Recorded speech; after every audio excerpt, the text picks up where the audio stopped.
Like Diane said, my name is Shamika Williams. I'm the Senior Director for Oklahoma Systems of Care with the Department of Mental Health and Substance Abuse Services in Oklahoma. And just to share a little bit about our state system, Oklahoma is a state-run system. Department of Mental Health oversees everything from the Medicaid dollars for behavioral health to our state dollars for our system. Oklahoma has a system that we like to say is kind of a top-down, but also down-up. We work really well with our counties.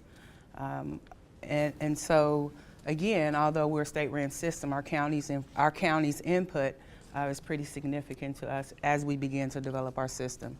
Oklahoma and our statewide systems of care, we have a combination of multiple types of service arrays and supports for children and families. Everything from a trauma-informed systems approach. We also have family support. Our family support system is definitely a system that's internal, where we actually, our providers are able to hire family support providers for the purpose of providing services that are Medicaid billable. But we also have a statewide family network that we work with in partnership with our system. We have everything from psychiatric inpatient, residential, as well as outpatient services like wraparound services that support our system. Within our system, we have a state-level systems of care team where we provide the technical assistance and support for the entire state of Oklahoma. Our systems of care was born in 1998, pretty much off the, I want to say, this may sound bad, but it was pretty much born in partnership or off the backs of families. Families who were at risk, families who were wanting to give up the custody of their kids for the purpose of seeking psychiatric inpatient hospitalization as well as advanced or increased behavioral health services. And so really our system was really born out of a crisis in a sense. We received our first SAMHSA grant in 2001 where we initiated wraparound services within 2 communities. Currently right now we're statewide. Oklahoma has 77 counties. There are 77 counties in the state of Oklahoma where we actually provide wraparound services and a full continuum of services across the spectrum. The way we look at it is that kids in rural Oklahoma deserve access to the same quality services as kids in urban areas. And so as I talk about the different models that we have in our state, again, we try to equalize our system so that everybody can benefit, okay? You know, it was mentioned that I was here about 2 years ago today, about two years ago, about 5 days, December 5th, 2016. And when Oklahoma came to this, Oklahoma had originally had a children's mobile crisis system, okay? And so we put together a group of our Medicaid policy person, me as the systems of care director, our child welfare director, our juvenile justice director, and so we had a combination of everybody. A team of 7 of us came to this. We felt like we already had a system in place. We just wanted to know a little bit more. How can we basically learn how to finance a better system, sustain a better system, and then also create a system that worked for families? Well, when we stepped into this room, what we learned was more valuable than we basically had to shed off everything that we had anticipating that we needed to know. Okay, and the reason why I say that is because we came from a system, a mobile crisis system, that was based off of pretty much the adult system. It was pretty much based off of kids that are in chronic crisis, acute types of crisis, where they're self-harming to self or at harm of risk to someone else. And so when we came to this crisis meeting, we heard, and we talked, again, you'll hear a lot in my presentation where we pretty much do beg, borrow, and steal. We beg from New Jersey, Milwaukee, and Connecticut, and borrowed. You'll see their language in this presentation. And so we pretty much heard the words mobile response and stabilization. Mobile response and stabilization, what is that? What are we talking about and what's different about that? And I'll share what's different about that. Why was this important to us? What we learned is that children in inpatient care in our state, we had high recidivism rates. We had kids that were going into hospitals, going home for a few days, returning. We had kids that at some point in time that were in other states. Fortunately, we've been able to bring majority of our kids back home. I think now we currently have 3 kids in an out-of-state placement. We also learned that our system reflected the adult inpatient system. Our mobile crisis system also reflected the adult mobile crisis system. We were overutilizing higher levels of care. We talk, in our state of Oklahoma, we have acute 1 and acute 2, and we have residential. People were leaving acute 1 and acute 2 and going automatically into residential. People were coming back, going into residential, sometimes phasing out. And so there was definitely an overutilization of care. Also, what we learned is that the adult and the adult system, which was actually guiding and generating and really setting the pace for our children's system. I mean, when you look at the Medicaid rules around billing for crisis services, the adult and children's descriptions pretty much look the same. And our infrastructure was pretty much based upon this billing model, this Medicaid model. So what we did is we pretty much went back and we started having conversation and focus groups with families around what was it that they needed. What was happening within our system that we needed to know. And we learned a lot of things from that. One, we learned that there's no other place where you actually have to take your kids and you have to leave your kids at the door and you can't return within 48 hours, or you can't return, you have to call, set up appointments. Parents talked about the fact when they took their kids to a hospital, from the time that they started at the emergency room to the time that a kid went into ICU, they was able to maintain with them the entire time. And what they said, the inpatient crisis is so different. We're not able to stay connected with our kids. We talked to parents who had kids that had, that we seen with high recidivism, kids that were going in and out of the inpatient. And when we talked to parents, one of the things that they said is they became dependent on the inpatient system because it was almost like respite. Another thing that they talked to us about was the fact that when parents need help, they want help now.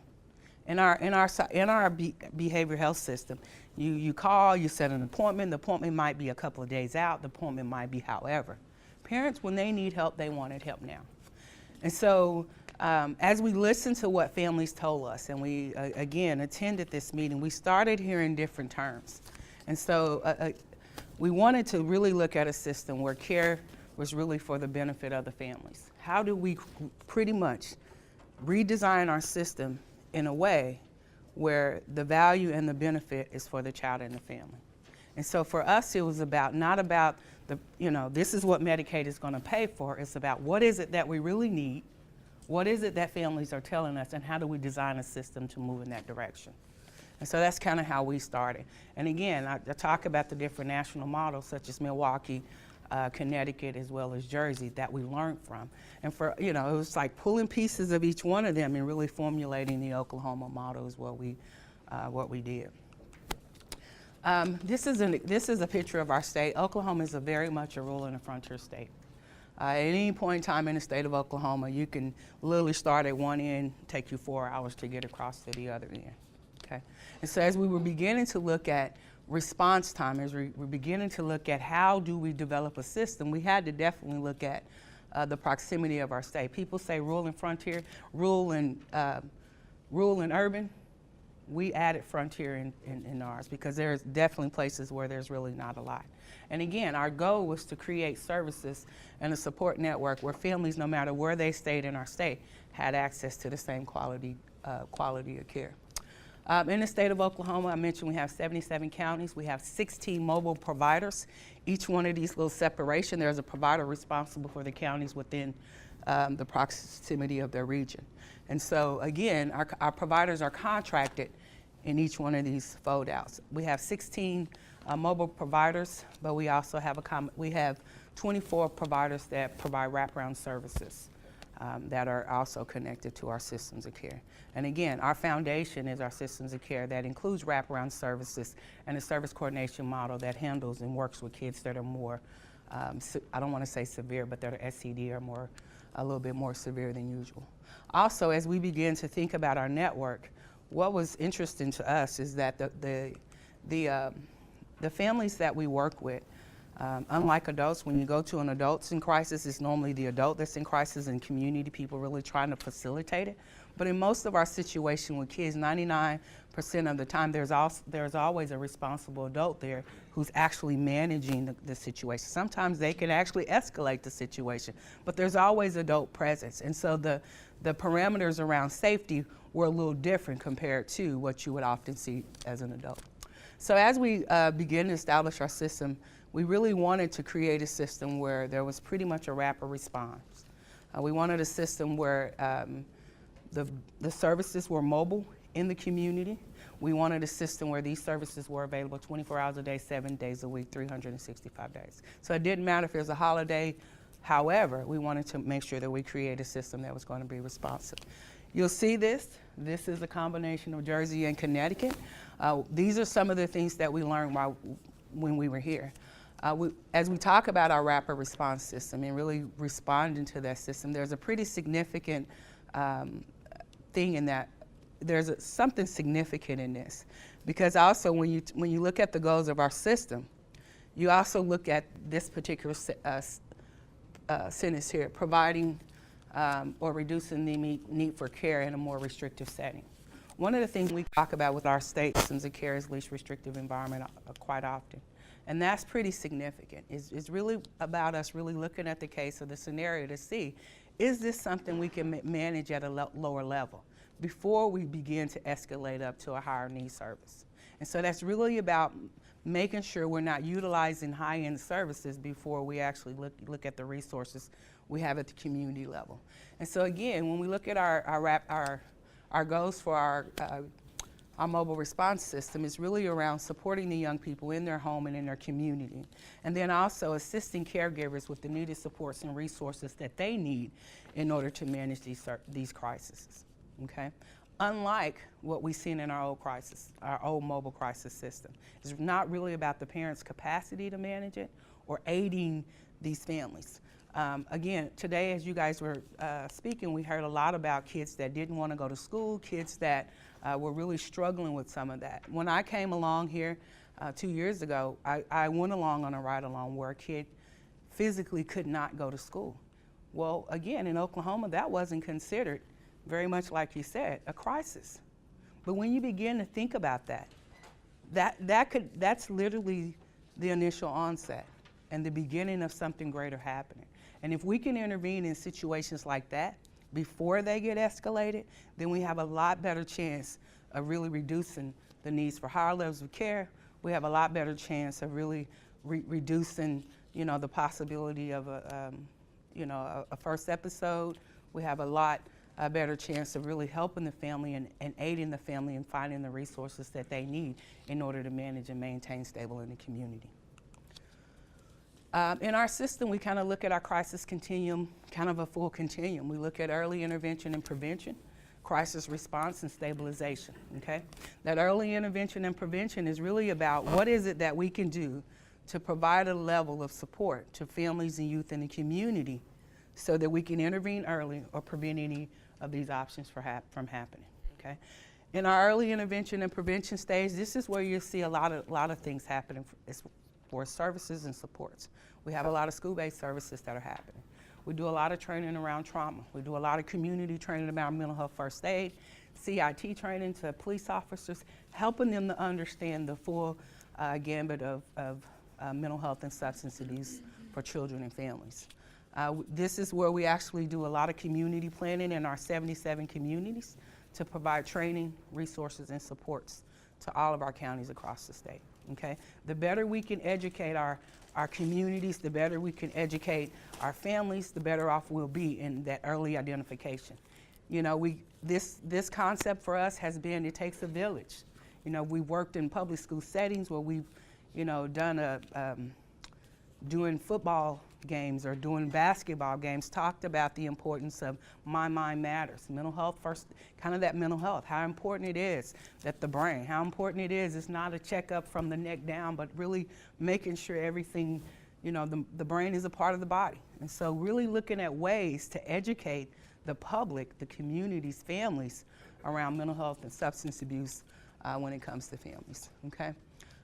Also, Our crisis response is really, how we respond. That can be mobile, that can be through our telephone, that can be through a walk-in in any of our contracted providers, really responding and aiding in crisis in a way that actually try to interrupts and prevent kind of the continuation, or that kind of helps to look at. And I say to prevent higher levels of care, but there are situations and times when we need to elevate up to a higher level of care. And so creating opportunities such as assessments and different things to make those determinations when in fact they're needed.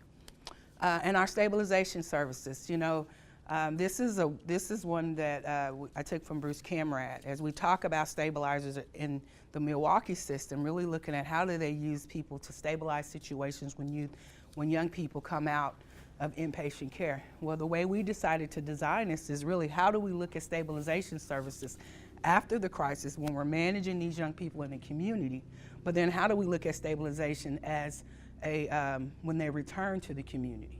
And so how do we create kind of that full support so that these young people can stabilize and begin to integrate back into their community and their home? Again, if you look at the description for crisis in a Medicaid policy or any other thing, in the state of Oklahoma for children, we kind of look at crisis different. We really redefine crisis. We redefine crisis in our state plan as a point where, again, it's not just a situation where it gets to an acute setting, but it is also a situation where parents and caregivers and community people require help because they don't have the skills or the resources to aid, okay? And so really looking at that and really looking at how children's crisis can be defined and be managed a little different. And you'll see that in some of the descriptions that I'm getting ready to go through. I brought this section up first because a lot of times people want to know how do you bill for these types of services and how do you create state plans and amendments to allow these things to happen. And so again, when I talk about creating things that are for the children and the families, not creating things that are based upon a kind of a description that we feel like we're held in, okay? And really looking at those windows where you can kind of create services that will be important and utilized by providers that actually support that. And so again, as I go, these are, again, our crisis services, how they're defined, how we're able to bill for these services. There's a link at the bottom. You can go to our website. It'll take you to our Medicaid website where you can see these services and what they pay for. It'll also take you to our service manual for services that are not billable through Medicaid and how we pay for them as well. And so again, looking at crisis intervention and looking at crisis intervention as an agency base for individuals who can provide those services. This talks about LBHP as a licensed behavioral health provider. That's kind of how it's defined. And as you look at this in our mobile crisis team, when we pay for the actual team to go out to provide mobile services, the second person may be a case manager or a peer FSP. So that means in a lot of situations, we're sending family support providers, peer support specialists to crisis for the purpose of intervening. Again, I want to show another, let me see, is it? Okay, this right here is important because it's in our description, you'll see a lot of face-to-face services in the state of Oklahoma. When we say face-to-face, it means face-to-face. But we also use a lot of technology for that to happen. We use iPads, telehealth, those types of networks to cover our entire state. Being a rural state, technology is key. And so again, when we look at face-to-face, that doesn't necessarily mean I'm actually sitting with Rhonda or sitting next to her having this conversation or sitting across from her. I may be sitting across with her with an iPad, okay? And so again, these are some of the services that you'll see. It talks about who can provide these services, who can respond. In a lot of our scenarios in rural Oklahoma, we've been able, workforce is scarce in our state. And so really looking at that peer professional as a professional, training them up to have the skills so that they can respond with an iPad, but then also be able to de-escalate a situation because they're very skilled. In our state, our wraparound providers are probably some of the highest skilled, what I call clinicians. They're with our families more often than anybody. They were very much prepared. It was interesting when I went on the ride along here in Jersey and the actual, Oklahoma, we was safety scarce. like Oklahoma, Jersey send bachelor's level people out. How do they do that? But again, our care coordinators are some of the highest skilled people working with populations of kids that are pretty severe SED. And so, and who's better to do this, and who's better to accompany them than family supports, people who have had experience raising, know how to talk with these families, because like I said, 99% of the time there's going to be an active adult present, whether it's a school teacher, a parent, somebody that family support can work with in a role of really kind of keeping the situation safe and de-escalated. Also, again, we use what we call behavioral health aides to do a lot of our stabilization. These are individuals that are non-bachelor's degree. These are individuals that have an associate's degree, 2 years of experience, 2 years of college coursework, but then also they have special training that they go through that we provide at the department to really help them to be kind of like the stabilizers. We put these individuals in the homes, in the schools with these young people. When a kid transitions out of an inpatient setting, our BHAs are often in the homes trying to help the families to create a like situation as best as possible, to create the structure, to kind of help them to maneuver the young person so that they can reintegrate back in the home. And then we also put these BHAs in the school setting where they're able to help these young people to reintegrate back in the school and community. And so again, really looking at workforce. You know, yes, we want plenty of licensed and under supervision candidates in the state, but that's just not a reality for us. And so really looking at how do we use non-degreed or degree bachelor's level and lower degree professionals to do this work, okay? Making sure that we have high quality training. We do a lot of coaching in the state of Oklahoma. Coaching is our model. And so really looking at how do we use these paraprofessionals, okay? And then also from the clinical assessment to the triage, as a part of this work as well. This right here is our telehealth policy. I thought it was really important because a lot of times when I interface with rural states, they want to know how do you use iPads? How do you use telehealth?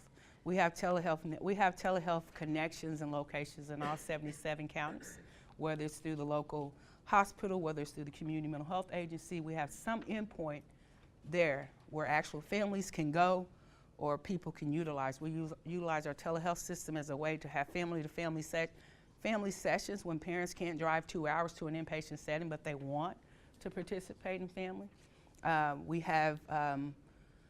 So we create ways, but then also our providers, I talked about the 16 providers that we have. Our providers have been really resourceful, and we really looked at this policy and had conversations with Medicaid around the utilizations of iPads.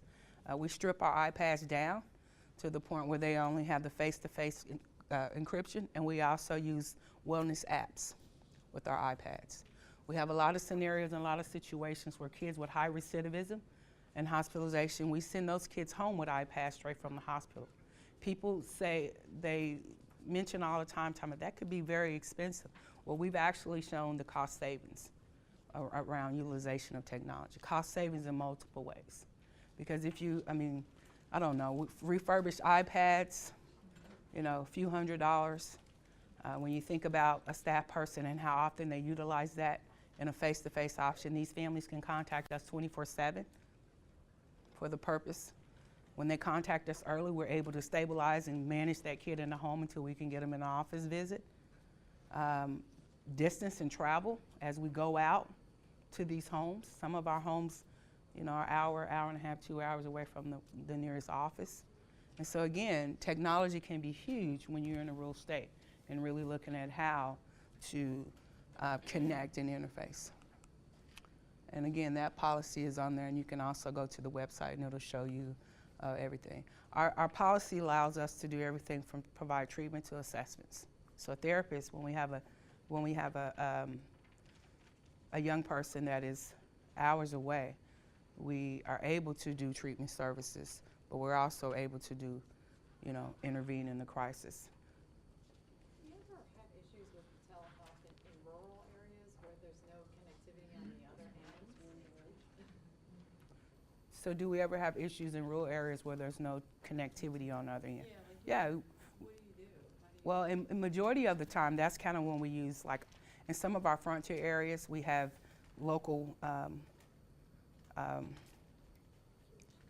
little Little- areas that they might go to that's not as far? like most of them, most in our state, we have a lot of little community hospitals, and we always have great connection with them. And so, no, majority of the time, those community hospitals are no longer than 5, 10, 15 minutes. We have, I mean, there's one in just about every county. And so when our providers, how we work with our providers, when our providers in rural Oklahoma, we use kind of like a pinging system as well. I think we stole it from Connecticut. And what that means is when they go out into a rural setting, we always know exactly where they're going, the address they're going to. Say, for instance, they get in a community where as they go out, there's no connection. We have partnerships where law enforcement accompanies us. But when we do that, we talk to the family about, is there a way we can meet you in town? If they say no, we say, we understand that. Are you okay and comfortable with us having a law enforcement to accompany us? Because again, there's no coverage and it is a safety concern. That doesn't happen as often. And so we have those types of community partnerships that really accompany us in our extremely rural areas. So I say that because it doesn't happen as often as, you would think in our state. Is the use of telehealth option driven by family preference, Mhm. choice, or by provider preference? In most cases, it's driven by provider preference because in some of our provider areas, they have one LBHP that's on call for multiple counties. And so all the providers in that area, all the home-based folks that go out to the homes have iPads. But we do give our families an option to, whether we go to the home or meet them at the local hospital or community center or however. But yeah, it is our provider preference. And that kind of is generated, the costs associated with having an LBHP on call. Some of our providers, as we contracted with them, and I'll talk about this a little later, have LBHP that actually go out. When we set our contracts up and we did revised our statements of work, we basically said, this is what we want. If you want to use a license or however, that's totally up to you, but this is what we want and this is what we'll pay for. Our feedback from our telehealth face-to-face, especially with our young people, is much, much better. They like that technology. At first I was real skeptical. I was like, this is not going to work. But our feedback and our surveys, it shows that it is much, much more, especially in the situations when you're in crisis and young people or parents are just, it helps. It helps, not confrontational, not a person in their face, and it's, technology is interesting. And so just kind of moving on a little bit for us in the state of Oklahoma, when we came back and we began to look at, everything from our rural and frontier areas, kind of how we were structured, and how we were set up. We decided in our state, we had 16 different providers across the state. Every single last one of them have a different phone number. And so if I was in Durant, Oklahoma versus Oklahoma City, if I went to stay with grandma for the weekend, I had no idea of who to call when you're in crisis. And so what we wanted to do is to set up a statewide access line. So no matter what county you were in the state of Oklahoma, you can have access to this mobile response system. So our statewide line is a toll-free number. It's answered 24 hours a day, 7 days a week. We kind of like to triage our calls. We have a combination of calls that are pretty much triaged from the purpose of emergency, 911, medical, police. Our call centers are, we got lucky in the state of Oklahoma. Lucky all the way around. Our statewide call center for our mobile response is also our suicide prevention network. Okay. The interesting thing that we were able to do is contract with them for very few dollars. And I say few dollars because their systems were already set up. And so when we started having conversations around this, it's like, this is a perfect marriage. This is a perfect opportunity. Because again, we didn't have to pile all the money in on top to build this network, to build this cost. It already existed. And so again, it was just a matter of talking through what we were needing and how they were able to do that. everything from call response, dropping calls, customer satisfaction, calling our families back, finding out if they got what they needed, how satisfied. I mean, this system was already set up again. So our call centers, we have 2 national call centers that we work with in our state, which is Heartline and our Family and Children's Services. Heartline carries the state of Oklahoma. Family and Children's Services covers Tulsa County, and they are our statewide suicide prevention national line. So again, we have emergency calls. We have what we call our 211 referral and resources. Sometimes our parents call, and they're in need of resources.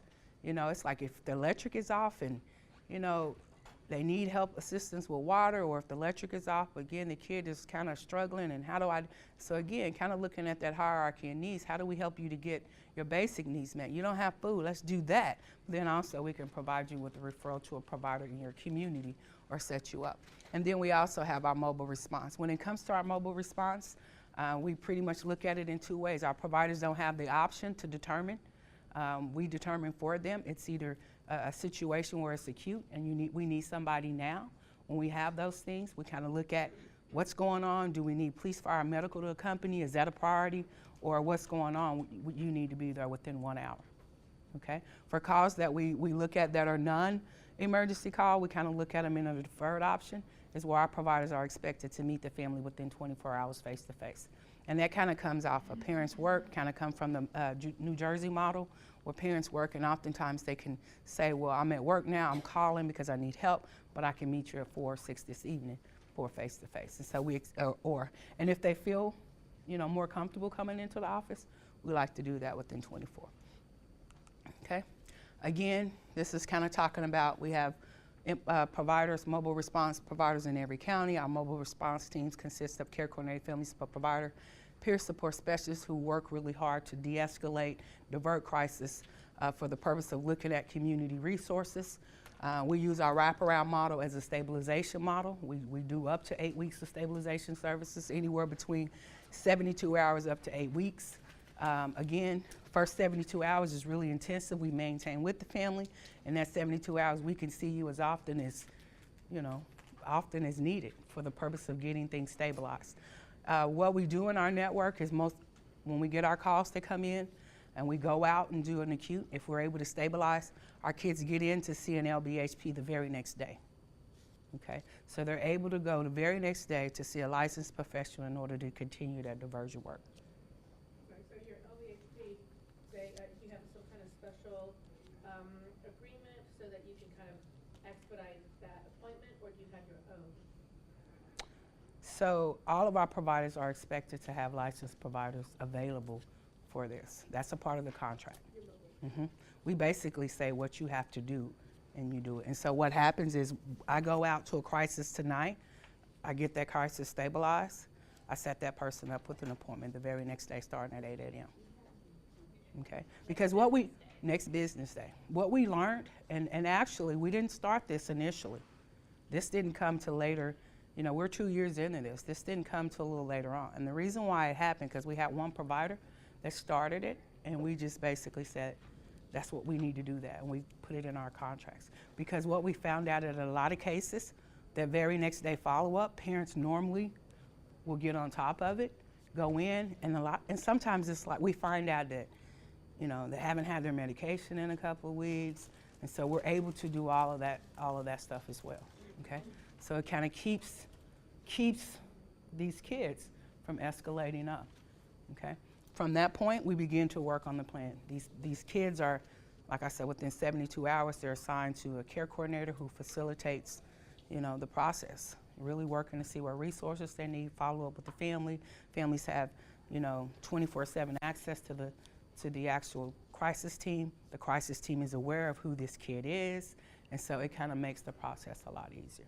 For those providers that use iPads, again, sometimes if the kids are that severe, they have these iPads. They're able to call into a line and talk to an LBHP who can work with the family to see what they need. Did you have a question?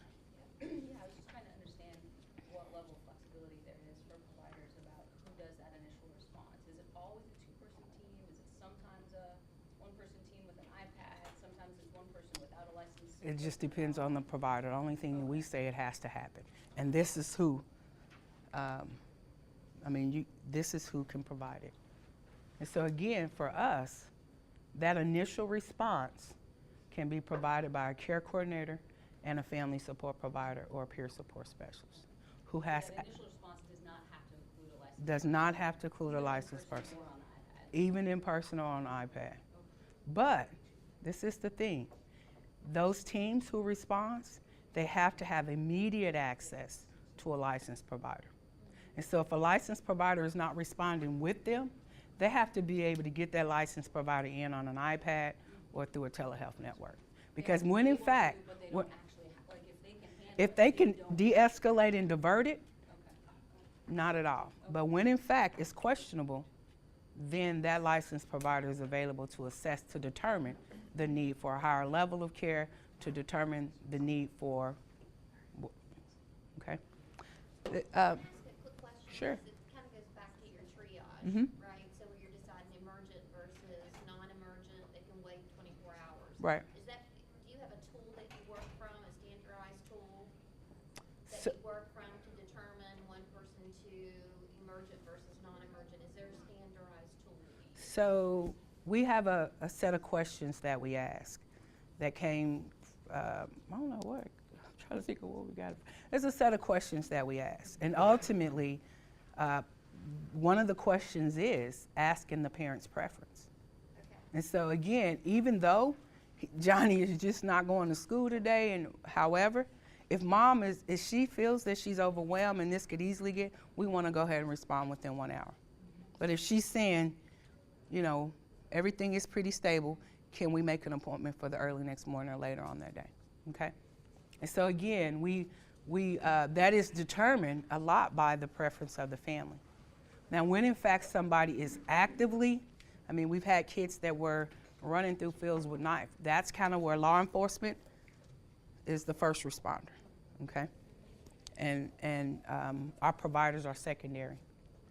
We often ask, can we get a CIT officer out? Can we get somebody who's been trained, if at all possible, okay? I kind of talked about the 8 weeks of stabilization services. Again, kind of a combination of everything from medications all the way up to therapy practices, as well as kind of health and wellness. As well, we are a integrated care state, and so we are a health home initiative where we have integrated physical health care as well as behavioral health care. This is the thing this is the thing that is also important here. So I'm going to talk about a second part in 5 minutes. And so I'm going to rush through this. Once it gets to the point where we're not able to divert it or de-escalate the situation and it goes to a licensed provider for the purpose of assessment, that licensed provider has access to our Oklahoma Healthcare Authority, who they can contact and say, I have a kid, and this kid, based upon a certain criteria, meets criteria for inpatient care. At that particular time, that LBHP at the Healthcare Authority is also on call 24 hours a day, 7 days a week. That LBHP begins to move into action where she's locating the nearest bed space. If at all possible, close proximity to the family. If not, we look in other ways. So she's beginning to move in the direction of trying to find an actual bed space. In addition to that, the LBHP is working with the staff that are there presently, talking about how to work out transportation. How are we going to get this young person there? Okay. In most cases, our parents transport. Very, very few times do we get transports by law enforcement. That quick question about that, when it gets to that level, that LVHP, is that the one that is now being consulted with, or they then bump into a centralized one in the whole state that finds that? A centralized one in the whole state that finds the bed. So all of our providers have LBHPs on call that work with our families for the purpose of assessing. Once that assessment is made and determined that this kid can meet a higher level of care, we bump it up to one person that is centralized for the state that locates a bed space and does an authorization. Okay, so what that cuts down on is when our kids drive 2 hours across the state to an inpatient psychiatric unit, that cuts down on, oh, you no longer meet criteria. You know, that cuts down on that. Well, and so again, that's kind of, we kind of are the initiators of that. This is our criteria for medical necessity criteria for acute psychiatric admission. There's a highlighted section here. And when we work with our inpatient, a lot of times in our state, our parents can just show up at an inpatient door, and sometimes, you know, moms and dads can kind of lean to one side and say how, you know, things are so bad, and, you know, they don't do it often, but sometimes we have parents that know how to get their kids inpatient, okay?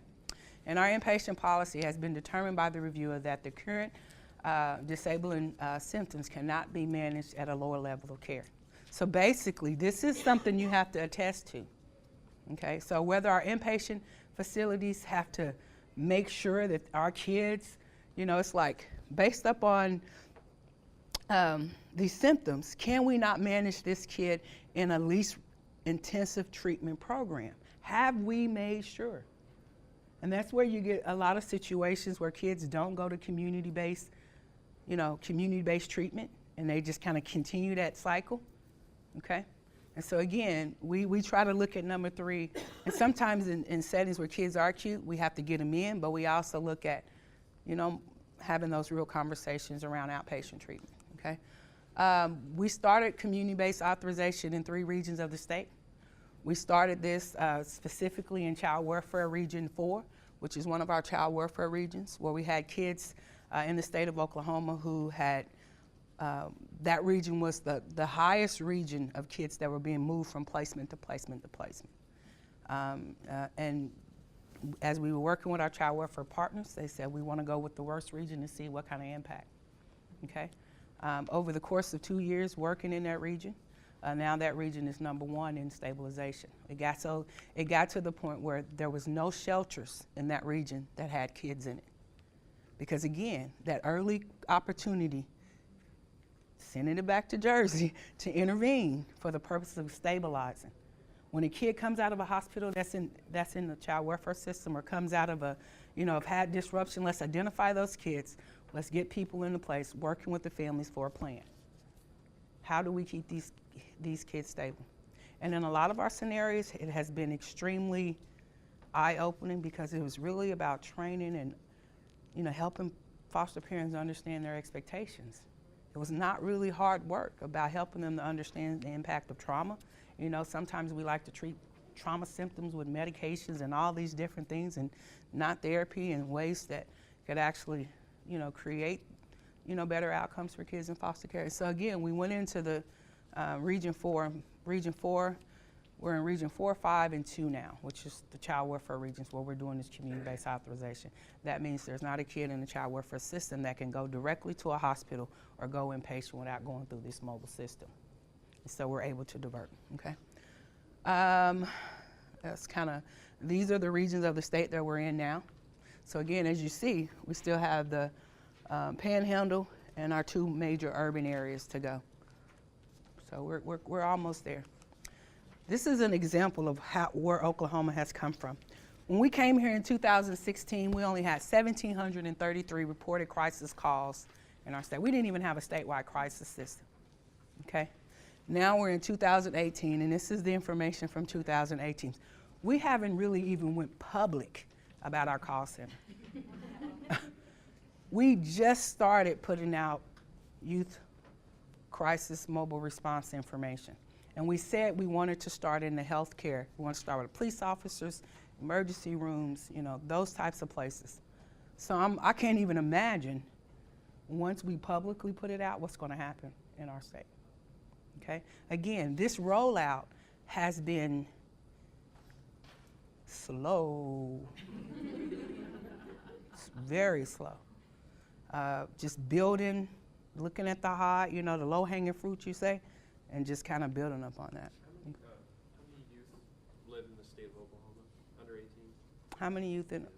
Or You would ask me statewide that. population? How about the statewide population? I'll Google it in a minute. I don't know off the top of my head. I don't know. This is, again, the ethnic group of the people we responded to. These are who's calling our system. You know, where are these calls coming in from? Majority of our system, there's parents that are utilizing it.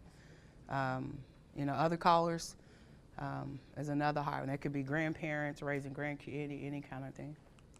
Are you accepting or receiving calls then? We'll take calls from anybody. Okay, so they The don't have- only type of responses we don't respond to is in institutions and acute or residential types of And things. you may have already said this, but does the parent or guardian have to be present with that referral source? for the No, call? it has to be a parent, a guardian, or like a school teacher, a supporting adult partner. So we kind of respond like the 911 system. You know, it's like if you're calling 911 and you need IMSA to respond, they don't ask you who they respond. We respond, and we work with the adult for the purpose of kind of getting things calm. But we're asking them, whoever the guardian is, we need them to be coming in. So we don't say we won't do anything until they come. You know, we say we need to get them in because, again, when in fact, before we do the assessment, they need to be there to give us permission. Okay? Is there a cutoff age? So we go up to the age of 25, and so 0 up to the age of 25. What about age of consent?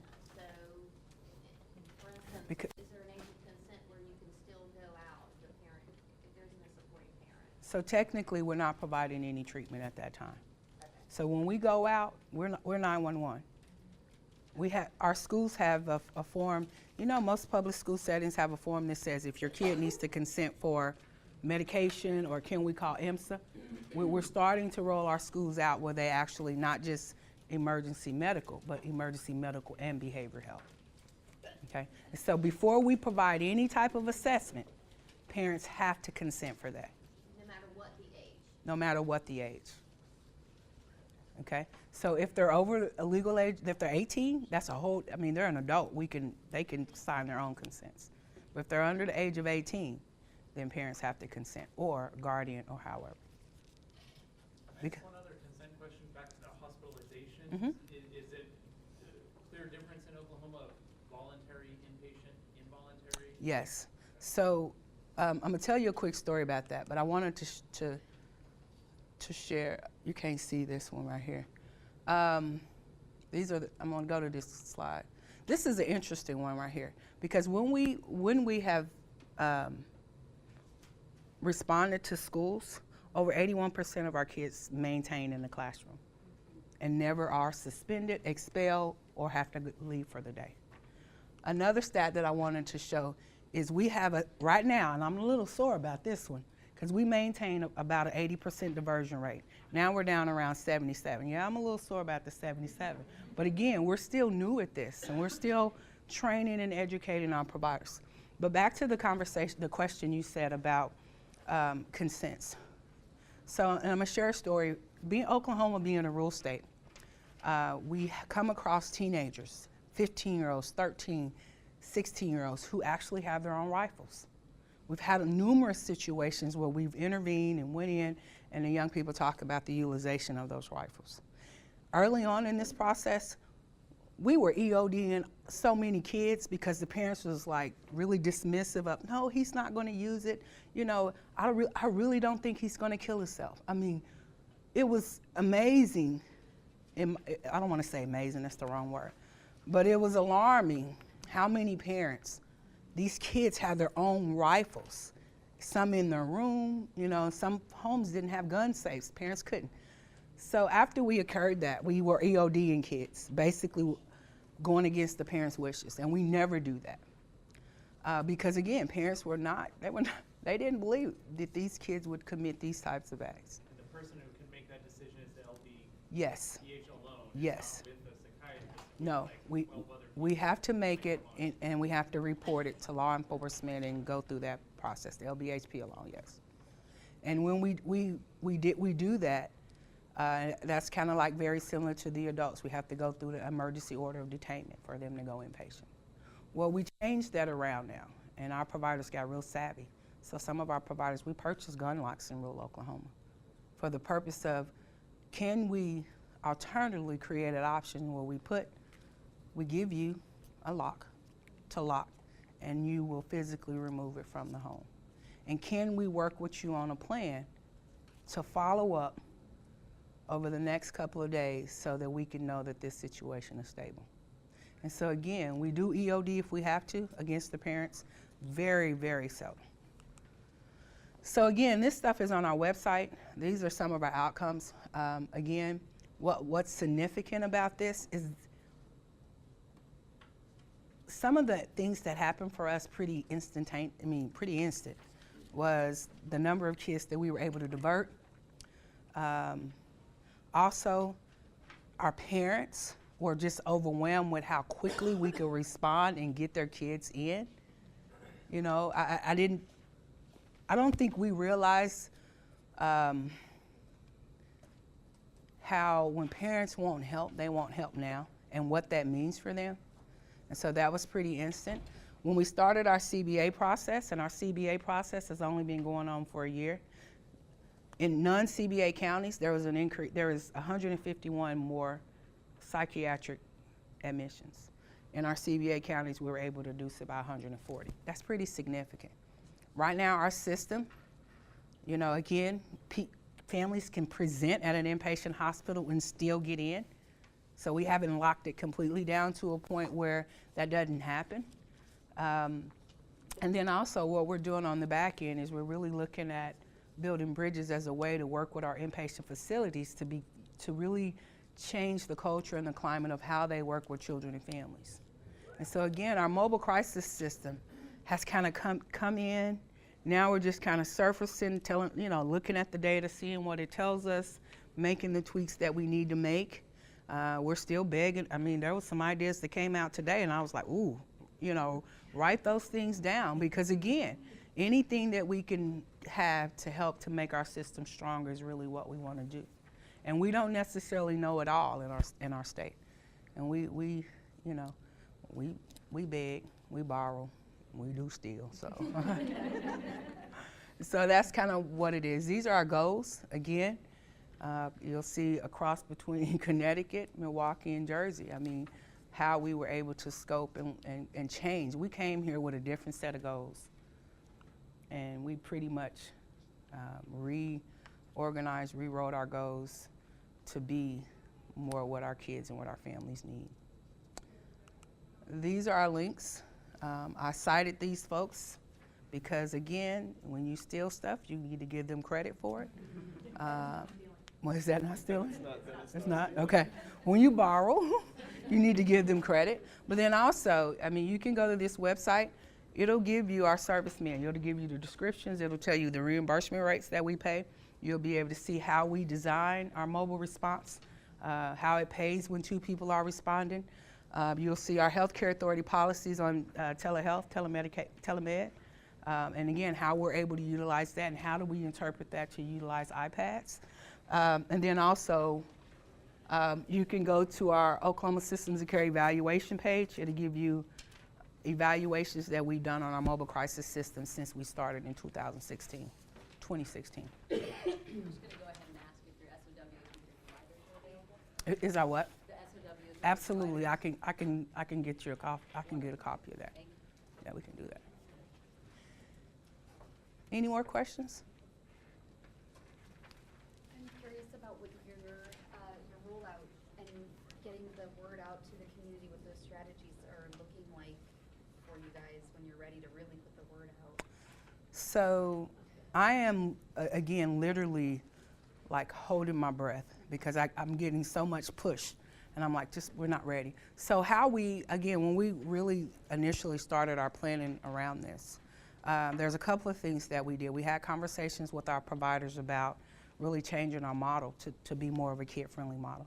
We started looking at the policies, the language. We rewrote some of the descriptions for services, and then we created the statement of work. When we did this, we said, in order for you to continue your contract with us, this is what we want.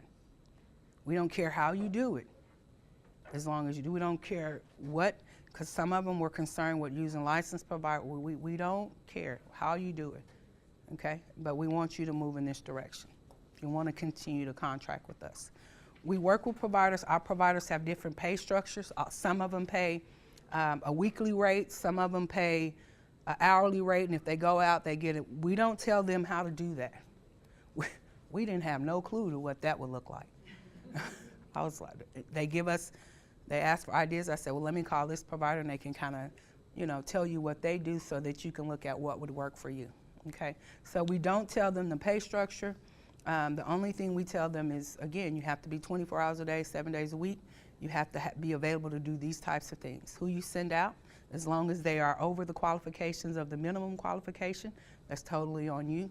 And they pretty much begin to change the way they did it. We will no longer reimburse you for telephone diversion. Our contract doesn't say anywhere in the contract. It says you have to have a telephone available 24/7, a call line or something. But we don't pay for, you can you can do diversion with Medicaid dollars. We don't pay those additional state dollars to pay for those things. So again, our system is layered on, there's a billing infrastructure, but then also we provide a different infrastructure that supports the system. We do flexible fundings. If our families don't have gas money to get to the hospital, we want our providers to have those types of things. And so, like I said, I can probably send the contract to the TA and they can kind of share it with other folks and stuff. Yeah. Yeah. Yes, ma'am. Can you tell us a little bit about your training, particularly for the associate and bachelor's level? Like, what is there an evidence base Yes. that you use? So, we have. So our bachelor's level people, our care coordinators, go through a combination of, they have an online version, they go through the wraparound training. We also have CAMS in our state, which is the suicide assessment. We send our folks through motivational interviewing training. We have training that's on crisis diversion and crisis de-escalation. I think, if I'm not mistaken, we have, and it's in our contract, we have trainings that, that's care management types of trainings in addition to our RAP 101 trainings. We have trainings for our family support providers, peer support. I mean, we have quite a few trainings. We train our licensed individuals on crisis assessment.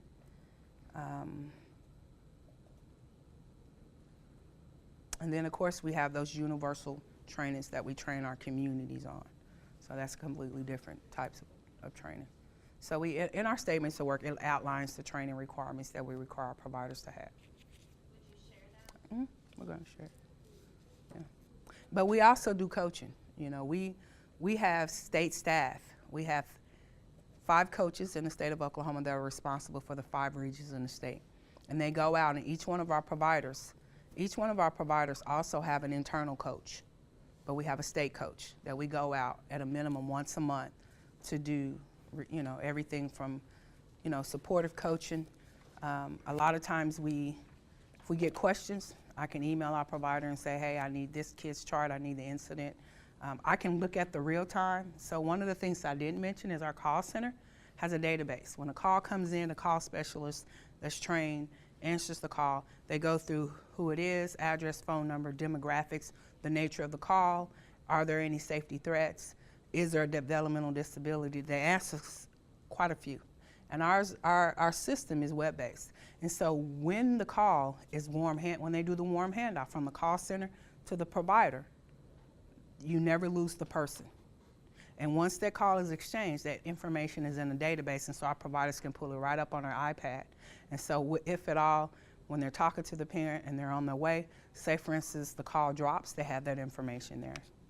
And so our system is pretty much every morning I see the calls every morning that happened overnight.